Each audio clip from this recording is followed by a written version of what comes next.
Hello, I'm Christina Shew, the Director of Finance. At the October Budget Committee meeting, I will be bringing for your approval the draft annually updated 10-year community investment plan, which is also referred to as the CIP. This year's CIP spans fiscal years 2023 through 2032. It represents both our near and long-term plan of investments needed in order to continue to connect our community in a sustainable and equitable way.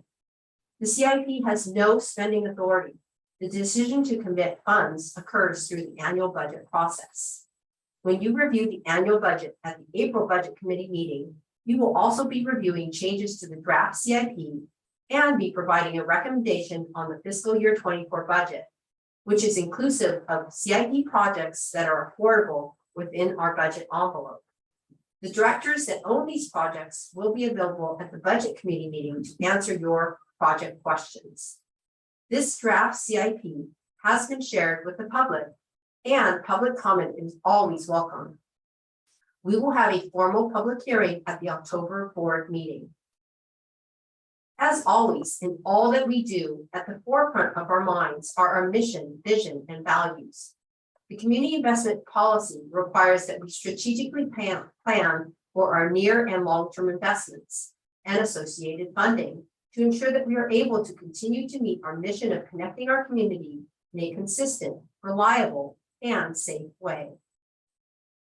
I will start with some context, including the timeline and CIP development process. First, the timeline. In September, the CIP was posted on the LTD website inviting public comment, which will be accepted up to the date of adoption. October is the Budget Committee meeting, which will be followed by a public hearing at the board meeting on October 19. The majority of projects are included in this draft CIP, but between now and the next Budget Committee meeting in April, the CIP will be updated as needed to reflect changes to project timing or funding. The final updated CIP will be bridged and aligned with the fiscal year 24 budget envelope. This final CIP will ideally be adopted by the board in May, but could be adopted as late as the end of June.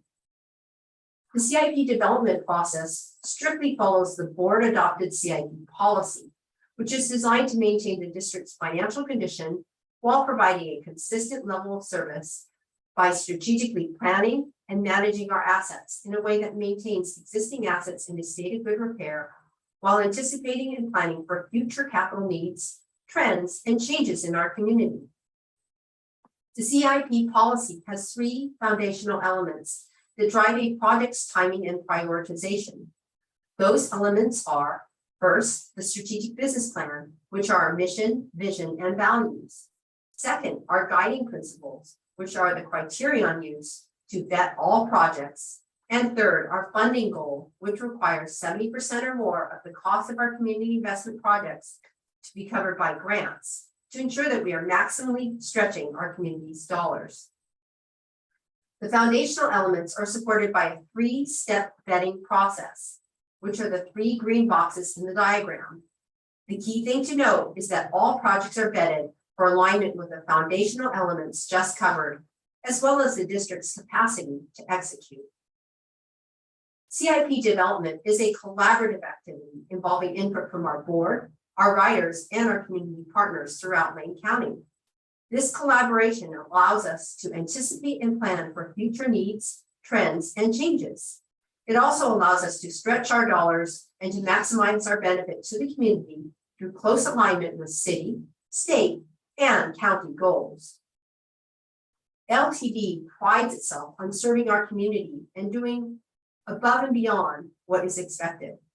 The district worked overtime to coordinate with agencies across the state in order to increase service, prevent congestion, and showcase our community in an international audience during the World Athletic Championships. We also responded quickly to evacuate Oak Ridge residents during the Cedar Creek fire and continued to provide essential services for transit-dependent community members, allowing them to get to jobs, medical appointments, shopping, school, and social services. In addition to servicing our riders, our facilities serve as a community hub, allowing easy access to COVID-19 vaccines at our transit stations. Our investments are intended to both maintain and improve the value and benefits that transit provides to our community. The projects showcased here are a few examples. In the next few slides, I will provide more detail on these important projects. The projects on this page are mostly Tier 1 projects, which means that full funding for these projects have been secured. Tier 2 projects are those where we have identified where the funding will be coming from, but we are still in the process of securing that funding. Only projects that have a funding source identified can be planned for years 1 through 3. Tier 3 projects represent LTD looking out and anticipating our future needs, similar to how you might anticipate the need to replace your roof in 10 years. Identifying and recognizing these future needs allows the district to proactively plan for and ensure we are securing funding for these projects. The CIP includes a number of modernization efforts. One significant one is the modernization of the 25-year-old Eugene Station, which is our busiest station and the central point of our hub and spoke transit system. Modernization will benefit existing riders, attract new riders, and enhance the quality of life around the centrally located station at the heart of downtown Eugene.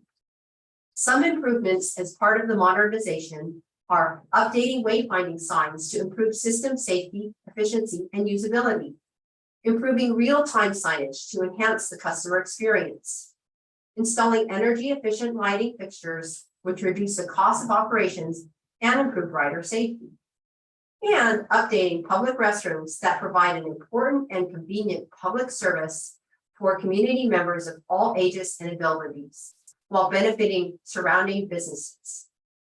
To leverage our local funds to the extent possible, these improvements total $5.4 million and will be funded 80% by federal funds and 20% by local funds. The project addresses our strategic priorities of community value, customer satisfaction, and employee engagement.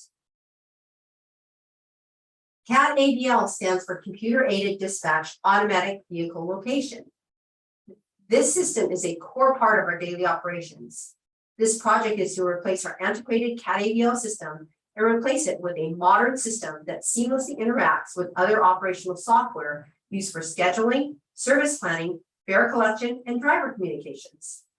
This upgrade will provide many rider benefits, including a reduction in service disruptions and real-time vehicle location information that feeds directly into Google Maps, our LTD website, and the UMO app. Our CAD-AVL project also includes an onboard video surveillance system that will increase driver and rider safety.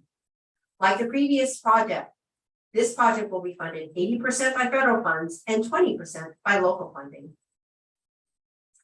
MX is short for Emerald Express, which is the district's bus rapid transit system, also known as a BRT system. A BRT system provides the speed, reliability, and frequency of light rail with the flexibility and simplicity of a bus at 1/4 of the cost. The district's BRT system comprises 35% to 45% of our ridership, which is the highest ridership within our system. BRT is also unique in that it connects two cities, Eugene and Springfield. This makes it an important part of the greenhouse gas emission solution, as it provides a competitive, reliable alternative to a private vehicle. Because this system is heavily utilized and provides high community value, continually improving the safety, coverage, and frequency is a high and important priority. I have featured 3 projects along our frequent transit network corridor. These projects are the MX Franklin and Gateway Station improvements, the Franklin Race Project Grant Match, and the FTN Safety and Amenity Improvement Project. The $2 million MX Franklin and Gateway Station Improvement Project focuses on maintaining and improving the passenger boarding areas to ensure they are safe and accessible for all. The $5 million Franklin Race Project Grant Match is LTD's contribution to a $25 million joint project with the cities of Eugene and Springfield along the Franklin Boulevard Opportunity Zone corridor. This project will improve safety, add transit capacity, and create safe pedestrian and bicycle access to LTD's MX service. The $4.5 million FTN safety and amenity improvement project will reduce the number of near misses and collisions along all MX corridors through better signage, striping, and signal priority. This project will also improve comfort and accessibility with ADA improvements, bike lockers, and real-time signs. The MX Franklin and Gateway project is funded 80% by federal funds and 20% by local funds. The Franklin Raise project is being funded 100% by local funds, which the board already approved in the June 2021 board meeting. The FDN Safety and Amenity Improvement Project is funded 90% with federal funds and 10% with local funds. You're on your way to work or to a doctor's appointment. When you ride transit, you probably only think about going from point A to point B. You aren't thinking about the planning and continuous investment that is required to get you there. Buses only have a 12-year useful life, which means to keep our system reliable, we must have a fleet replacement plan.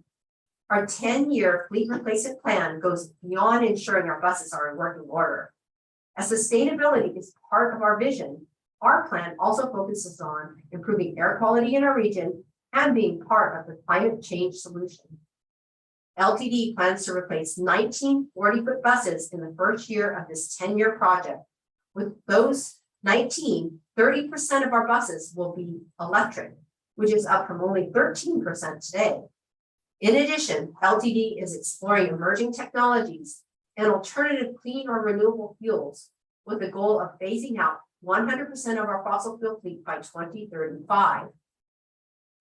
At $88.3 million or 30% of all investment in our fleet is by far the largest of our 10-year investments. 95% of this project is planned to be from federal and state grant sources, with only 5% to be paid for using our local dollars. The Operations Command Control Center, also known as the OCC project, is the heart of our transit operations. It allows for bus operation service supervision, incident response, and for bus dispatchers to communicate with bus operators and public safety officers to ensure passenger safety. The OCC allows supervisors to address issues and maintain schedules despite service disruptions, traffic, construction, emergencies, and mechanical failures. In addition to an updated operations dispatch, the update also includes new heating, ventilation, and air conditioning systems to mitigate the spread of contamination.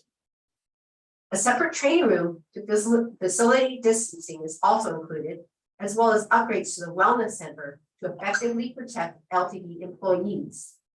Updates to the training area include installation of a training simulator, which will reduce training costs, improve everyday operations, and increase employee development, all of which retain our operators and sustain better service to the community.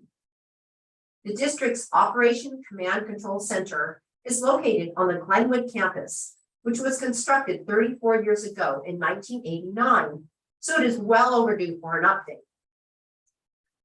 This $12.5 million project is planned to be paid 80% from federal dollars with a 20% match from our local funds. It focuses on strategic priorities of community value, customer satisfaction, and employee engagement. Before we jump into the projects, I would like to share some context. LTD's CIP projects vary in size and cost. They are classified as either improvements or state of good repair.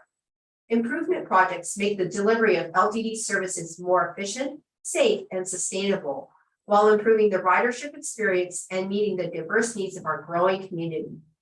State of good repair projects ensure that we are able to preserve our existing investments. Current projects have been vetted using the foundational elements included in our community investment policy. Those three foundational elements are alignment with our strategic business plan, meeting our funding goal of greater than 70% of our project costs being covered by grants, and our guiding principles. Our 5 guiding principles are: 1, to deliver safe, equitable, and dependable transportation services and facilities in an affordable, efficient, and cost-conscious manner. 2, to invest in a transparent, financially sustainable manner that is able to withstand annual revenue fluctuations. 3, to adjust to changes in community service needs and strategic business plan priorities. 4, to comply with all local, state, and federal regulatory requirements. And 5, to be a part of the climate change solution while building community resiliency. In the next few slides, I will focus on the projects that will occur within the next 3 years, as those projects are fully scoped and have funding secured or in progress. The projects beyond 3 years are included to ensure that we are considering, scoping, and planning for, especially from a financial and personnel resource perspective, the needs of future projects. An example of a 4-year plus horizon project is the Alternative Fuels Infrastructure Project. This project aligns with our strategic priority of sustainability and is a key component to achieving the community's goal of becoming 100% fossil fuel free by 2035. But until the fleet procurement plan is finished, we will not know what the new vehicle propulsion technology is that our facilities will need to accommodate. It is included in the CIP because we know there will be a future need. Horizon projects may change in scope, timing, or funding source, but as they come into the near term, the details will become clearer. I will start with the facility projects. Facility project costs are for the design, purchase, installation, construction, and improvement of service, maintenance, and administrative facilities. This slide focuses on our facility improvements. I've covered 90% of the near-term spend projects, which are the OCC project and the Eugene Station Modernization Project. Other notable near-term projects are the Fleet Crane and Fall Protection Project, which is to allow a safe working environment on our new zero-emission buses, and the Passenger Boarding Improvement Project, which is to improve the rider experience. Passenger boarding improvements include accessible pathways and the addition of shelters, furniture, and signage. These are our facility state of good repair projects. The key projects in this section are the ongoing transit facility state of good repair project, which is regular maintenance of our building for the safety of our employees, customers, and community. The petroleum fuel system project, which replaces our end-of-life fluid dispensing system, which is needed to ensure ongoing operations and environmental protection. And the bus wash improvement project, which will replace the currently unreliable system with one that is reliable and uses fewer people and other resources in order to use it and maintain it. All Tier 3 facility improvement projects that are unfunded are horizon projects. As the scope of these projects become more defined, grant funding will be secured. The near-term projects that we just discussed are funded 73% by federal grants and 27% by our local dollars. All Tier 3 facility state of good repair projects that are unfunded are also horizon projects. The near-term projects are 53% funded by federal grants, 45% covered using local dollars, and 2% using state grants. The reason for the higher percentage of local dollar use is because of a conscious decision not to use federal formula grant dollars for preventative maintenance starting in fiscal year 2026, so that those dollars will instead be utilized for major capital investments such as bus replacements. Providing reliable transit service requires that we consistently invest in new rolling stock. As I mentioned earlier, fixed route vehicles have a useful life of 12 years. Accessible service and demand response vehicles have an even shorter life of 5 to 8 years. I already covered the 10-year fixed route fleet replacement project, which comprises 77% of the investment over 10 years. Other notable investments are for specialized service vehicle replacements, major bus components, such as engines and other major failing parts, and non-revenue vehicles. 68% of our fleet costs are covered by federal dollars, 24% are covered by state dollars, and 8% is paid for using local dollars. LTD's frequent transit network, also called FTN, provides service frequency of 15 minutes or less on weekdays with high quality amenities. This corridor is along the highest density areas where the greatest need for transit exists. Together with our fixed route service, it creates an interconnected network of routes that provide frequent and broad transit across our community. LTD's approach to safety and security is care-centered and community-based. This means that our safety and security investments are 1, to improve accessibility for low income and riders with disabilities, 2, to increase public health, and 3, to create a safe environment for all riders and the community. There are 3 FTN projects over the next 10 years. I already covered the Franklin Race project. Planning studies comprise interrelated studies that advise the strategic direction of the district. The near-term planning studies include the main McVeigh transit study, moving ahead, and the every 3-year strategic business plan. There are 2 safety and security projects. I already covered the FTN Safety and Amenity Improvement Project. The System Security Improvement Project is to increase the safety and security for passengers, employees, facilities, and vehicles.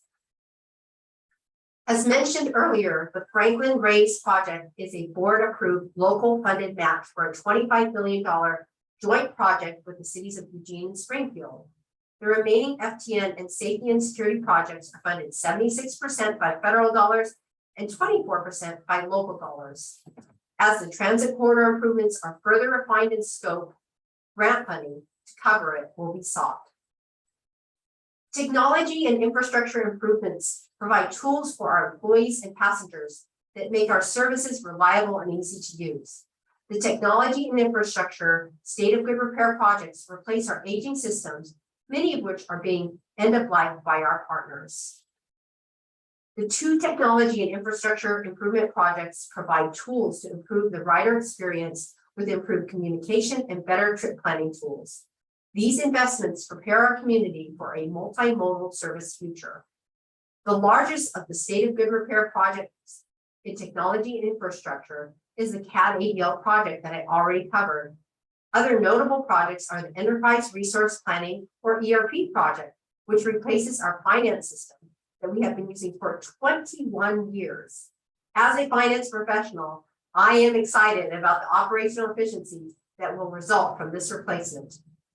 Operations Software Midas replacement is also a project that replaces an antiquated system.